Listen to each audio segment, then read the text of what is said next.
السلام عليكم ورحمة الله وبركاته. إن شاء الله بنكمل الدرس الثاني من الوحدة الأولى عند تطبيقات النسبة والتناسب. خدنا المرة اللي فاتت مقياس الرسم. المرة دي في الفيديو ده هناخد التقسيم التناسبي.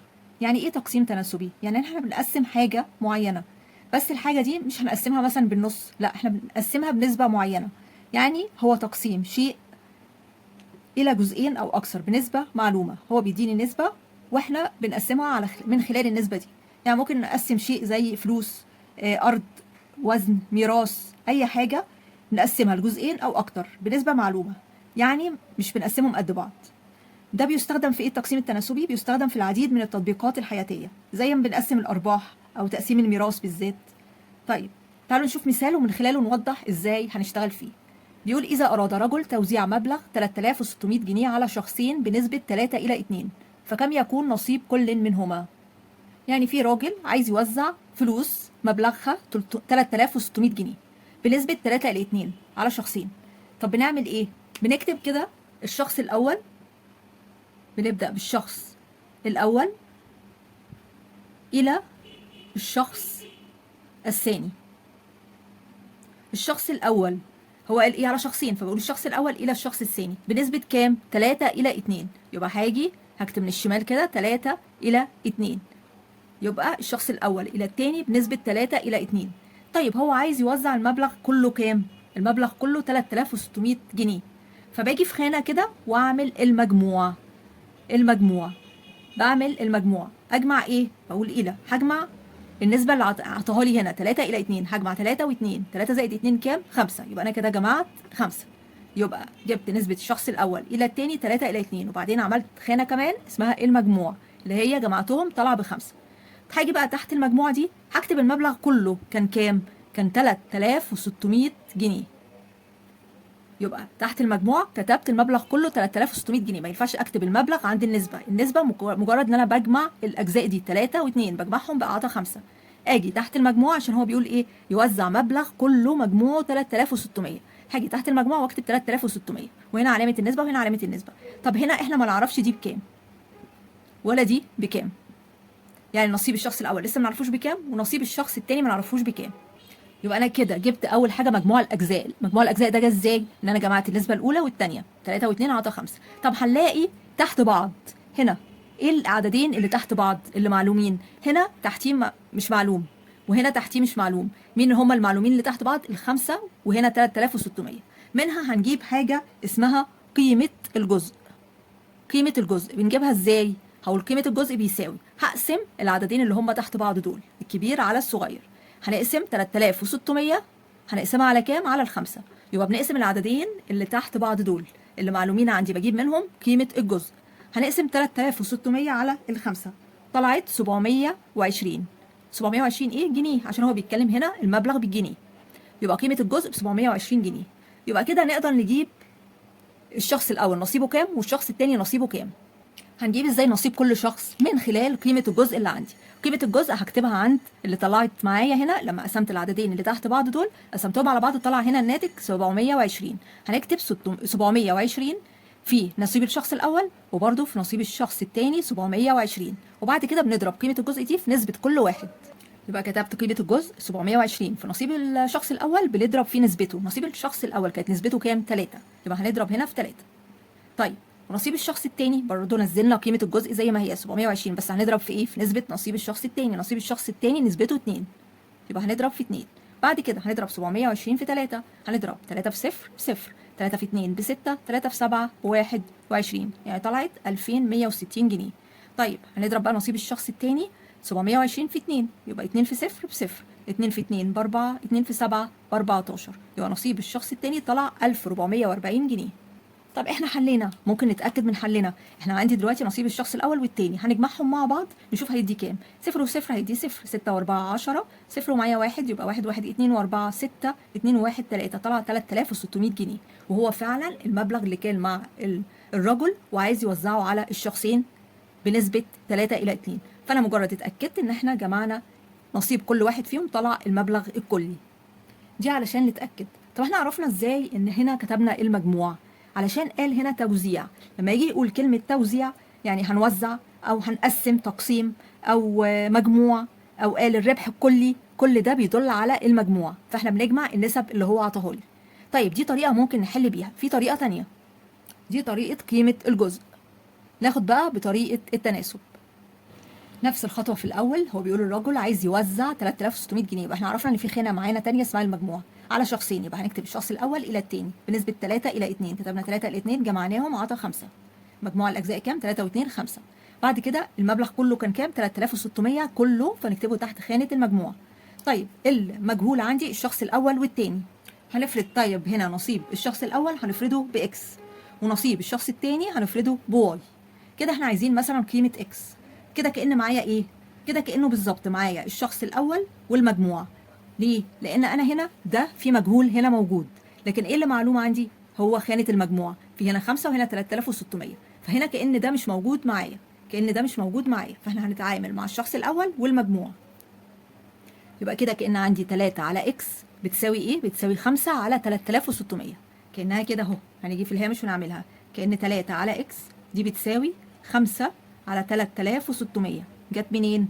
مش نصيب الشخص الاول هنا 3 على النصيب بتاعه احنا عايزينه بكام؟ بالجنيه، كان اكس نسبته على المبلغ بالجنيه، يعني 3 على اكس ده بتساوي ال5 على 3600. ليه خدتهم؟ علشان الاثنين معلومين عندي، ما عنديش غير مجهول واحد. فهنعمل ايه؟ قلنا باستخدام خاصيه الضرب التبادلي، ان حاصل ضرب الطرفين بيساوي حاصل ضرب الوسطين. طب احنا خدنا ان ايه؟ اللي قدام المجهول بينزل في المقام، يبقى الاكس كده بتساوي اللي قدامها هو كام؟ اللي قدامها عملت سهم اللي هو 5 بنزله في المقام، وفي البسط العددين المعلومين اللي هم قصاد بعض دول نضربهم في بعض في البسط، يعني هيبقى 3 في 3600. هنيجي على الكالكوليتر ونعملها. اول حاجه بنعمل الكسر اللي هو الزرار ده، هيظهر بالمنظر ده. هنكتب في البسط 3 في 600، وبعدين نعمل السهم لتحت عشان ننزل في المقام. نكتب 5 وبعدين نعمل السهم يمين وبعدين نعمل يساوي، طلع الناتج 2160. يبقى أول حاجة نعمل زرار الكسر ونكتب 3 في 3600، وبعدين نعمل السهم لتحت من هنا، وبعدين نكتب في المقام اللي موجود عندي 5، بعدين نعمل السهم يمين وبعدين يساوي، طلع الناتج 2160. بنفس الفكرة عايزين بقى دلوقتي نصيب الشخص التاني. نصيب الشخص التاني اللي هو ايه؟ واي. يبقى انا كده ماليش دعوة بالأول. الأول هحط كده عليه ايدي أو أي حاجة، أحط قلم عليه، وهنا هتعامل مع الشخص التاني والمجموع. يعني كأن بيقول ايه؟ كأن بيقول 2 على واي دي بتساوي 5 على 3600. كأن كده اهوت 2 على واي بتساوي 3 على 3600 اهي. 2 على واي بتساوي 5 على 3600. طيب عندي المجهول هو ايه؟ واي اللي هو نصيب الشخص التاني. طب بنعمل ايه؟ بنعمل شرطة كسر، وبقول اللي قدام المجهول ينزل في المقام. اللي قدام المجهول اللي هو كام؟ الخمسة، بنزله في المقام. وبعدين هنكتب العددين اللي قصاد بعض نضربهم في بعض في البسط، 2 في 3600. على الكالكوليتور طلعت 1440 جنيه. اول حاجة برضو بنعمل زرار الكسر، وبعدين نكتب في البسط 2 في 3600، وبعدين نعمل السهم لتحت، وبعدين نكتب الرقم او العدد اللي في المقام ال5، وبعدين نعمل السهم يمين، وبعدين نعمل يساوي، طلع الناتج 1440 جنيه. وبكده جبنا نصيب الشخص الاول ونصيب الشخص التاني. يبقى في كده الطريقه الاولى اللي هي كانت طريقه قيمه الجزء، والطريقه الثانيه اللي هي استخدام خاصيه الضرب التبادلي. يا ريت تكتبوا لي نستخدم اي طريقه اللي تفضلوها، كل واحد يستخدم الطريقه اللي هي الاسهل بالنسبه له. إذا عايزين نتأكد من حلنا بنجمع نصيب الشخص الأول ونصيب الشخص التاني، طلع المجموع 3600 فعلا اللي هو المبلغ اللي كان مع الرجل اللي هو عايز يوزعه، يبقى احنا كده ماشيين صح. مثال تاني، إذا كانت النسبة بين عدد ذرات الهيدروجين إلى عدد ذرات الأكسجين في جزيء الماء كنسبة 2 إلى 1، فما عدد ذرات كل منهما في جزء من قطرة ماء يحتوي على 1,200,000 ذرة. جزيء الماء اسمه H2O، يعني الهيدروجين بيتكون من ذرتين والاكسجين بيتكون من ذره واحده، يعني نسبه 2 الى 1 من الهيدروجين الى الاكسجين. هنكتبها، هو قال زي ما قال بالظبط عدد ذرات الهيدروجين، كتبنا عدد ذرات الهيدروجين الى اللي هي نقطتين فوق بعض دي اسمها الى. عدد ذرات الاكسجين، عدد ذرات الاكسجين، يبقى عدد ذرات الهيدروجين الى عدد ذرات الاكسجين كنسبه ايه؟ بنفس الترتيب 2 الى 1، يعني 2 تحت الهيدروجين و1 تحت الاكسجين، يعني 2 الى 1، 2 ونقطتين فوق بعض يعني الى 1. يبقى كده النسبة ايه؟ 2 إلى 1. طيب هي أصلا كلها على بعض كام؟ كلها على بعض اسمه جزيء الماء، يعني جزيء الماء بيتكون من هيدروجين واكسجين بنسبه 2 الى 1. طيب لما كله بيتكون من حاجتين مع بعض يبقى كده ايه؟ الى مجموع. يبقى نكتب كده الى المجموع. يبقى هنعمل نزود كمان خانه هنا نقول الى المجموع، لان جزيء الماء بيتكون منهم هما الاثنين، فهنجمع الاجزاء 2 زائد 1. نجمع النسب دي 2 زائد 1 يبقى 3. يبقى تحت المجموع 3. طب هو بيقول ايه؟ ان قطرة الماء يعني المية دي كلها بتحتوي على 1,200,000. يعني نكتبها تحت ايه؟ اكيد تحت المجموعة، لان المية كلها يعني تحت المجموعة. مجموعة ايه؟ الهيدروجين والاكسجين، لان احنا قلنا المية جزيء المية عبارة عن اسمه ايه؟ اسمه H2O. ده جزيء المية على بعضه كله، يعني عبارة عن هيدروجين، 2 هيدروجين و1 اكسجين. يبقى بنجمعهم مع بعض. يبقى تحت المجموعة هنكتب 1,200,000. طيب كده انا عندي ايه؟ المجهول الهيدروجين، ومجهول كمان عدد ذرات الاكسجين. يبقى نفرض هنا ان عدد ذرات الهيدروجين اكس، وعدد ذرات الاكسجين اللي احنا عايزينها واي. يبقى كده هنجيب عدد ذرات الهيدروجين الاول. هنعمل ايه؟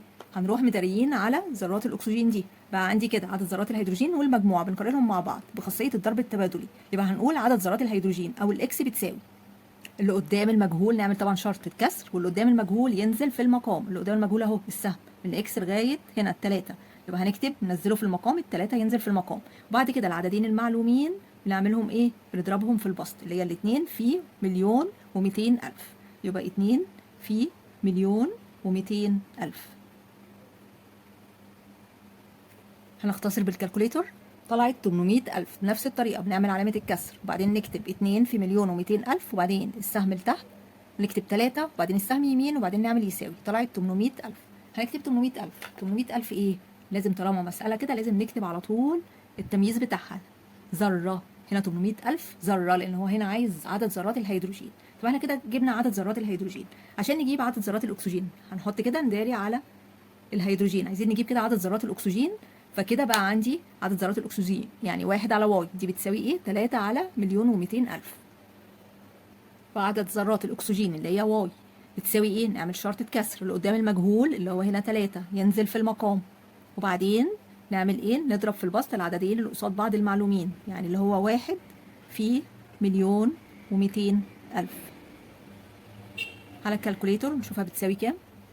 هتساوي 400,000. برضو بنعمل علامة الكسر، وبعد كده نكتب 1,200,000 في 1، وبعدين نعمل السهم لتحت نكتب 3، وبعدين السهم يمين، وبعدين نعمل يساوي. طلعت 400,000. 400,000 ايه؟ 400,000 ذرة.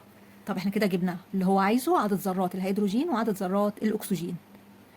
طيب عشان نتأكد هنعمل ايه؟ هنجمعهم مع بعض 800,000 و400,000. فعلا طلع 1,200,000 اللي هو جزيء المية كله. جزيء المية كله بيتكون من كام؟ من 1,200,000 ذرة. مثال تاني، اشترك 3 أشخاص في مشروع رأس ماله 500,000 جنيه بنسبة 2 إلى 5 إلى 3. احسب ما دفعه كل شخص في رأس المال. يعني كده 3 أشخاص عايزين يشتركوا مع بعض. المشروع كله فلوسه كلها ب500,000 جنيه، وهما الثلاثة هيشتركوا مع بعض. يبقى كده دي مسألة ايه؟ مجموع. يبقى هنكتب كده الشخص الأول إلى الثاني إلى الثالث إلى المجموع. طيب الشخص الأول كان نسبته كام؟ 2 إلى 5 إلى 3. كتبت بالترتيب 2 إلى 5 إلى 3، الأول إلى الثاني إلى الثالث إلى المجموع. هنجمعهم، نجمع النسب 2 و5 7 و3 10. يبقى تحت المجموع هنا 10، ده مجموع الأجزاء اللي هي مجموع النسب. طيب مجموع رأس المال كله كام؟ المفروض 500,000. يبقى هنكتب تحت المجموع 500,000. يبقى كده أنا عندي المجموع معلوم الحدين بتوعه، لكن احنا عايزين نعرف كل شخص دفع كام. يعني هنا نفرض ان ده الشخص الاول دفع ما دفعه الشخص الاول نفرضه اكس، واللي دفعه الشخص الثاني نفرضه واي، واللي دفعه الشخص الثالث نفرضه زد. احنا كده عايزين كل شخص. هنعمل ايه؟ احنا كده عشان نجيب الشخص الاول الاكس هنقارنه بايه؟ بالمجموع. يعني هنداري على الشخص الثاني والثالث. ليه خدت المجموع؟ علشان هما الحدين بتوعه معروفين. فكده انا عندي مجهول واحد، كانه بيقول كده 2 على اكس بتساوي 10 على 500,000. طب احنا عايزين ما دفعه الشخص الاول اللي احنا فارضينه باكس. يعني كده الاكس بتساوي، هنعمل شرطة كسر. اللي قدام الاكس هو كام؟ اللي قدام الاكس لو بعمل السهم اللي قدامه 10 ينزل في المقام، يبقى ال10 تنزل في المقام. طيب بعد كده العددين المعلومين اللي هما 2 في 500,000 اللي هما قصاد بعض نعمل فيهم ايه؟ بنضربهم في بعض في البسط، يبقى 2 في 500,000. يا اما نختصر يا اما نروح على الكالكوليتور. طلع الناتج 100,000. يبقى 100,000 ايه؟ جنيها. طب احنا كده جبنا الشخص الاول، عايزين دلوقتي التاني. هندري كده على الاول، بقى كده هنقارن ايه التاني بالمجموع. يعني كده عشان نجيب ما دفعه الشخص التاني اللي هو واي، هنعمل ايه؟ هنقول 5 على واي بتساوي 10 على 500,000. يبقى كده بنقول ما دفعه الشخص التاني اللي احنا فرضناه بواي بيساوي ايه؟ بنعمل شرطة كسر، اللي قدام المجهول ينزل في المقام، اللي قدام الواي بينزل في المقام، اللي هي ال10 تنزل في المقام. وبعد كده العددين المعلومين اللي هم قصاد بعض يضربوا في بعض، 5 في 500,000. على الكالكوليتور هتطلع 250,000 جنيها، ما ننساش. طيب عايزين كده قيمة الزد، ما دفعه الشخص التالت. هنداري على الأول والتاني، التالت اهي بقى قريبين لبعض اهو. ما دفعه الشخص التالت، احنا عايزين اللي هي زد. بنعمل ايه؟ كأن عندي 3 على زد بتساوي 10 على 500,000. هنعمل ايه؟ هنعمل شرطة كسر، زد بتساوي شرطة كسر اللي قدام المجهول اللي قدام الزد اللي هو كام؟ ال10 ينزل في المقام. يبقى هننزل ال10 في المقام، وبعدين العددين اللي قصاد بعض المعلومين يتضربوا في بعض في البسط. يعني هيبقى كام في البسط؟ 3 في 500,000. هات كالكوليتر أو بنختصر. طلع الناتج 150,000 جنيه. طيب لو عايزين نتأكد بنجمع كل شخص دفع كام. النواتج اللي طلعت دي 100,000 زائد 250,000 زائد 150,000، هيطلع الناتج فعلا 500,000. يبقى احنا كده ايه؟ ماشيين صح. مثال تاني، اشترك 3 أشخاص في إنشاء مصنع. دفع الأول 9 مليون جنيه، ودفع الثاني 6 مليون جنيه، ودفع الثالث 7 مليون و500 ألف.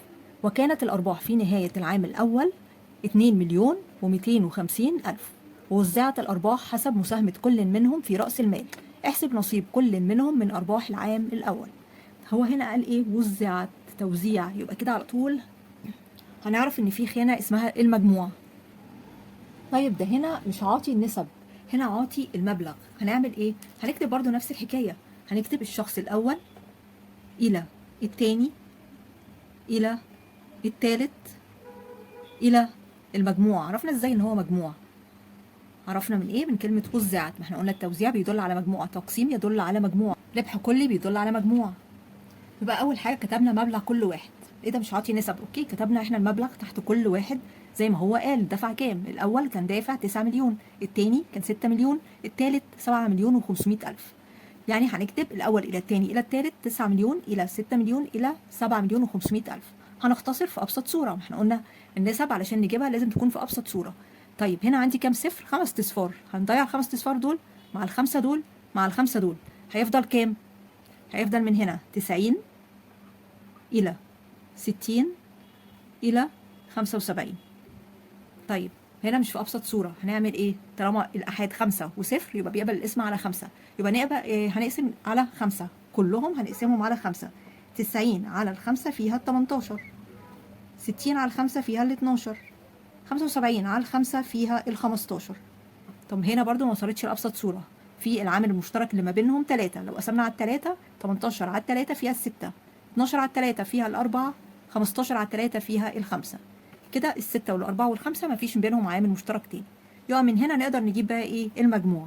من هنا نقدر نجيب المجموع. هنتعامل من اول هنا بقى عندي كده الاول اللي دفعه بقى الاول الى الثاني الى الثالث بنسبه 6 الى 4 الى 5. يعني ممكن يجيب لي النسب على طول، او ممكن يجيب لي كل واحد دفع كام. هنختصر في ابسط صوره لغايه ما نوصلها لابسط صوره. وصلت 6 الى 4 الى 5. قلنا ان احنا هنا وزعت، يبقى احنا كده هنعمل ايه؟ مجموع. هنجمع النسب دي 6 و4 10 و5 يبقى 15. يبقى كده المجموع كان كام؟ 15. طيب هو قال الارباح كلها، الارباح يعني مجموع الربح كله كان كام؟ 2 مليون و250 ألف. هنكتبها تحت خانة المجموع. يبقى 2 مليون و250 ألف.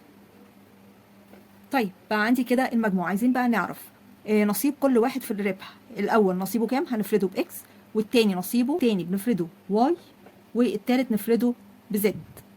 وهنا إلى المجموع عرفناه. طيب احنا عايزين دلوقتي نجيب نصيب الأول من الأرباح. هنعمل إيه؟ نصيب الأول اللي هو إكس. كده كأن معايا كام؟ كان معايا 6 على إكس بتساوي 15 على 2 مليون و250 ألف. هنقول نصيب الأول اللي هو إكس. قلنا بنعمل شرطة كسر، اللي قدام المجهول أهو كده، اللي فوق ده أهو قدامه 15 بنزله في المقام 15، والعددين المعلومين 6 في 2 مليون و250 ألف يتضرب في إيه؟ في البسط. يبقى 6 في 2 مليون و250 ألف يساوي. نروح بقى للنصيب التاني. كأن عندي 4 على واي بتساوي 15 على 2 مليون و250 ألف. اللي قدام المجهول اللي هو النصيب التاني اللي هو واي، اللي قدام المجهول اللي هو إيه؟ 15 بينزل في المقام. وبعدين الاتنين العددين اللي قصاد بعض المعلومين يتضربوا في ايه؟ في البسط، اللي هي 2,250,000 في 4، ده بيساوي. بعد كده نجيب زد اللي هو نصيب الشخص الثالث. كان عندي 5 على زد بتساوي 15 على 2,250,000. اللي قدام الزد اللي هو اللي قدام المجهول اللي هو ال 15 ينزل في المقام، يبقى هننزل ال 15 في المقام ونكتب 2,250,000 في كام؟ 250,000 في 5، ده بيساوي. بس بنجيب النواتج كلها بالكالكوليتور. النصيب الأول طلع 900,000 جنيه، ونصيب التاني طلع 600,000 جنيه، ونصيب التالت من الأرباح 750,000 جنيه. ناخد بالنا إن مش كله بيكون مجموع. هنا المسائل قلنا اللي الألفاظ اللي بتدل على مجموع، بس ممكن يجي في خانة تانية بدل المجموعة دي بنقول الفرق. إمتى؟ لما بيكون في ألفاظ زي مثلا بكتب بدل المجموعة بقول الفرق. لما يكون بيقول لي حاجة بتزيد عن حاجة، يعني بيقول لي كلمة زيادة، أو يقول لي يقل عن أو ينقص، أو يقل عن أو ينقص عن، يبقى في الحالة دي بنعمل إيه؟ بنطرح مش بنجمع. وإن شاء الله هنبقى نشوف مسائل عن كده. نكتفي بكده في الفيديو ده، وإن شاء الله المرة الجاية وإن شاء الله في المرة الجاية هنحل تقييم الدرس من كتاب المدرسة عن التقسيم التناسبي. أتمنى تكونوا استفدتم، والسلام عليكم ورحمة الله وبركاته.